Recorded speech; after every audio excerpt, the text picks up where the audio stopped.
Magandang gabi po sa ating mga giliw na taga-subaybay. Miyerkules pong muli, ika-18 ng Marso sa taong 2015.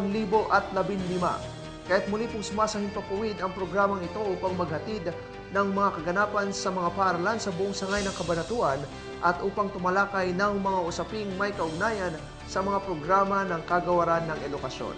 Ako po si Alan David Valdez. At ako naman po si Jane Valderrama. Makakasama po ninyo muli kami sa isa na namang edisyon ng palatuntunang DepEd Hour.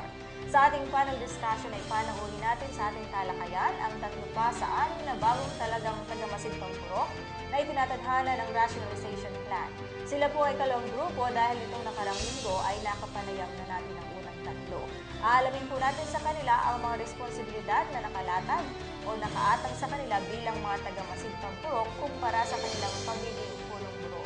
Sa ating teletuan ay itatampok natin ay 3 module sa asignaturang Pilipino para po sa Season 4. Sa module na ito ay makakasama natin bilang teacher presenter si Zenaida Gabriel ng Cabanatuan East Central School na tatalakay sa paggamit ng diksyonaryo at mga bahagi nito.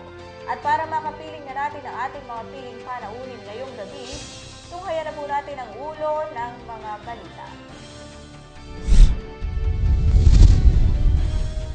Post-physical fitness test sa Science High School, pinangunahan ng MAPE Department. Mga pamunuan at guro sa mga pampublikong paaralan sa Sangay, patuloy ang paghahanda para sa taunang pagtatapos ng klase. Mga valedictorian ng Camptinio Elementary School, mga campus journalist. Iba pang graduating na campus journalist, pasok lahat sa top 10. Programang Linis na Ganda pa ng Camptinio National High School, nasa ika-2 taon na. At para po sa ating tampok na balita, Little Mary Hearts Montessori Center nakapagtala ng 50% passing rate sa Science High School Entrance Examination. Imelda Integrated School nanguna naman sa hanay ng mga pampublikong paaralan.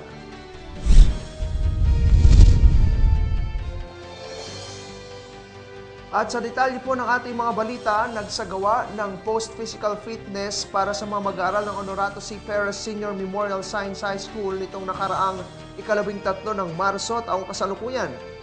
Nanguna sa programang ito ang MAPE Department na pinamumunuan ni Ginang Priscilla Calara at hikain ng gawain na pahalagahan ang kalusugan at magandang pangangatawan ng mga mag-aaral.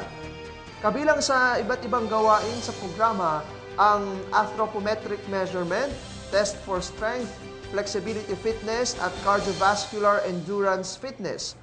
Ayon kay Jane Ilagan, mag-aaral mula sa ika-9 na baitang, nakatulong aniya ang gawain na ito sa kanilang mga mag-aaral na nawawalan ng panahon at oras para sa pag-ehersisyo.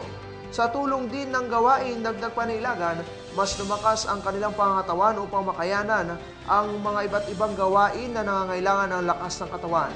Binigyang gabay ng mga mag-aaral mula sa 9 Curie ang mga kapwa nila kamag-aral sa tamang pagsasagawa ng nasabing programa. Bago pa matapos ang programa, hinikayat ng mga guro mula sa MAPE Department ang mga mag-aaral na mas maging aktibo upang lumakas ang kanilang resistensya. Patuloy ang paghahanda ng mga guro at pamunuan ng mga pampublikong paaralan sa sangay ng kabanatuan sa taunang pagtatapos ng klase na itinakda sa Marso 27. Ilan sa mga itinuturing na maselan at matrabahong paghahanda ay ang checking of forms na nagsimula noong nakaraang linggo sa lahat ng mga paaralan at distrito. Itinuturing itong matrabaho sapagkat ito ang unang taon na gagamitin ang modified school forms na kaiba sa nakasanayang forma na ginagamit na ng mga guro sa mahabang panahon. Kaugnay ng pangyari ito at bilang paghahanda sa mga guro at punong-gurong sasabak sa bagong forma ng mga records, ay isinalang sila sa serye ng pagsasanay mula pansangay, pampurok hanggang sa pampaaralang antas. Bilang patuloy na pagsubaybay sa paghahandang ito upang itiklop ang taong panuruan 2014-2015, pinagubili na ng mga taga-masid pansangay at taga-masid pampurok na busisiing mabuti ang mga records sa pamamagitan ng checking of forms bago lagdaan ng mga namumuno. Hayangat hanggang sa mga petsang ito ay bumibisita pa rin ang mga taga-masid pansangay at pampurok sa mga district offices na itinalagang district checking centers. Sa kaugnay pa rin pangyayari, itinakda naman ng mas maaga sa Marso 27 ang moving up ceremonies para sa pre-elementary classes. Ang pagtatakda ng mas maagang schedule para sa pre-elementary classes ay upang maiwasan ang pagkakabuhol-buhol sa paggamit ng mga school facilities at ang pagiging abala ng mga guro. Ang mga schedule sa moving up ceremonies ay magsisimula sa Lunes, Marso 23 hanggang 26. Depende sa kahandaan at napagkasunduan ng mga guro at magulang sa mga pre-elementary classes. Sa ika-4 na distrito naman, nakamit ng dalawa sa mga campus journalists ng Camtin Elementary School ang pagiging valedictorian ng kani-kanilang mga klase ngayong taong panuruan. Si Angela Thea Lucido na siyang pangalawang patnugot ng pamparalang pahayagan ng Camtin Elementary School ang valedictorian sa SPED for Fast Learners class.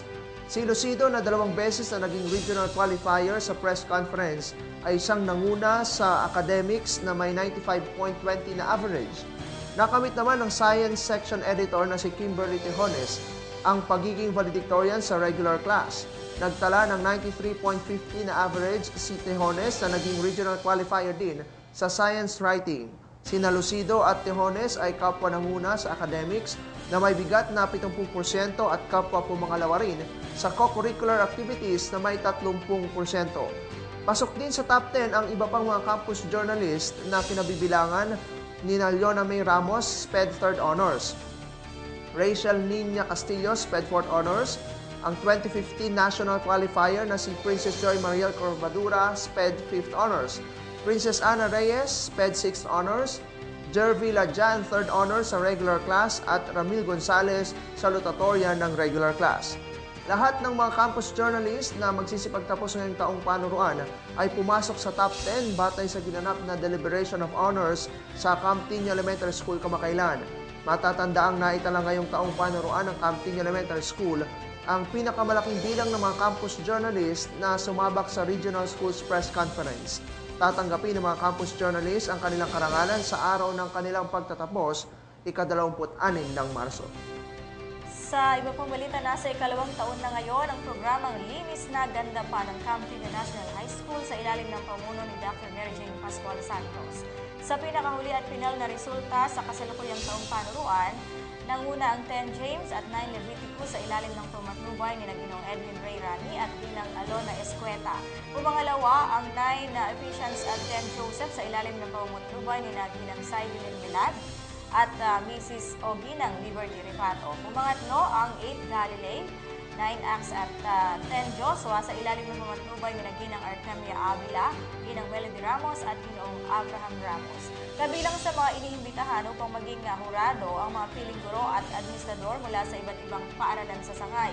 Ang Linis na Ganda Pa ay isang programa ng Camtin National High School na kumakalinga sa kapakanan ng kapaligiran sa pamamagitan ng paglilinis at pagpapaganda ng loob at labas ng mga silid-aralang pinamamatnubayan ng mga guro ng Camtin National High School.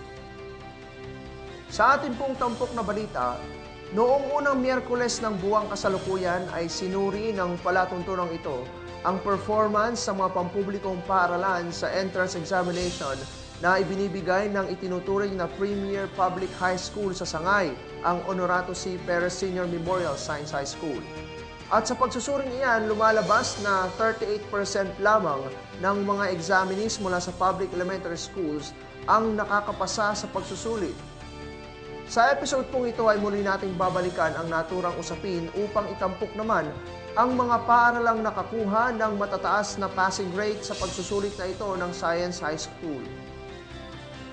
Sa maikling pagsusuring isinagawa ng Office of Media and ICT base sa mga datos na ipinalabas ng punong guro ng Science High School na si Ginoong Alberto Santos, lumilitaw na Little Mary Harts Montessori Center ang may pinakamataas na passing rate mula sa hanay ng pribadong paaralan. Ayon sa pag-aanalisa, 16 mula sa 32 kumuha ng entrance examination ang pumasa o may katumbas na 50%. Pumangalawa naman ang College of the Immaculate Conception na may 13 pumasa mula sa kabuuang 31 applicants at katumbas ng 41.94%. Samantalang pumangatlo lamang ang Flower Lane Montessori Children's House na may 40% passing rate o 18 pasado sa kabuuang 45 aplikante. Nasa ika-4 na pwesto naman ang Wesleyan University Philippines na nakapagtala ng 36.36% passing rate o katumbas ng 8 pasado sa kabuuang 22 aplikante.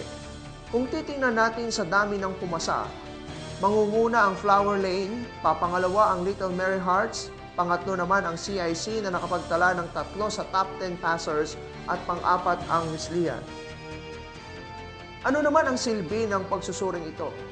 Binibigyan lamang po natin ng gabay ang mga magulang upang makapagpasa sila ng tama at naayon sa kanilang pananaw kung saan nila inaakalang magiging maganda ang edukasyon ng kanilang mga anak. Kasama na rin dito ang usapin sa quality, quantity at religious affiliation upang maging batayan sa pamimili ng paaralang papasukan. Mula naman sa hanay ng mga pampublikong paaralan na inaasahang laging dinodomina ng mga central schools mula sa 4 na distrito, kapuna-puna ang pangunguna ng Imelda Integrated School na nakapagtala ng 100% passing rate.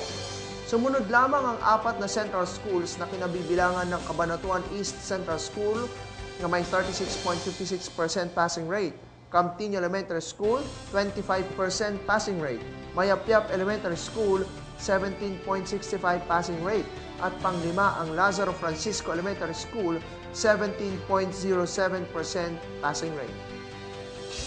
Hindi layunin ng pagsusuring ito na pintasan o punahin ang mga paaralang mababa ang passing rate o walang nakapapasang examinee sa entrance examination, kundi inihahayag ito bilang isang salamin upang maging batayan sa pagbuo ng mga estratehiya o inobasyon para maiangat ang antas ng pagtuturo sa ating mga kabataan. Isang paraan pa rin ang paghahayag ng ulat na ito upang muling parangalan at ibantog ang mga namumuno sa mga paaralang nangunguna sa panahon ng entrance examination sa Science High School. At yan po ang kalipunan ng ating mga balita sa oras na ito. Magbabalik po ang Never Hour, makalipas ang ilang